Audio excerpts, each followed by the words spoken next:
নমস্কার বন্ধুরা, কেমন আছেন সবাই? আমার নতুন আরেকটি মিনি ব্লগে আপনাদের স্বাগত জানাই। অনেকদিন কিছু ভিডিও পোস্ট করা হয়নি তেমনভাবে, তো আজকে একটু ঘুরুঘুরু করতে বেরিয়েছিলাম। অনেকদিন ধরে ইচ্ছা করছিল মনটা একটু সবাই মিলে ঘুরতে যাব, কিন্তু সবার একসাথে টাইম হয়ে উঠছিল না। আজকে সবাই মিলে তাই বেরিয়ে পড়েছিলাম একটু দিঘড়ি ঘাটের উদ্দেশ্যে। বেরিয়ে বেশ ভালোই লাগলো। যতই গরম হোক না কেন, বাঙালি চা প্রেমী তো হতেই হবে না।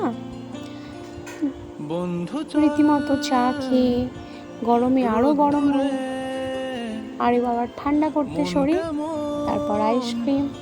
আর মেয়েদের তো ফুচকা না হলে চলেই না, কোথাও গেলে তো ফুচকাটা বাধ্যতামূলক।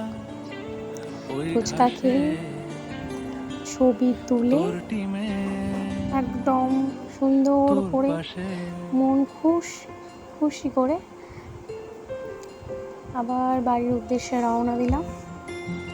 আমাদের তো যে বিকালটা দারুণ কেটেছে। আপনারা কে কে দিঘড়ি ঘাটের ব্রিজে বিকালে আসেন বা গেছেন আগে, অবশ্যই কমেন্ট করে জানাবেন। ভিডিওটা ভালো লাগলে একটা লাইক, একটা কমেন্ট করে দেবেন। আর ইউটিউবে যদি প্রথম দেখেন ভিডিওটা, তাহলে সাবস্ক্রাইব করে দেবেন।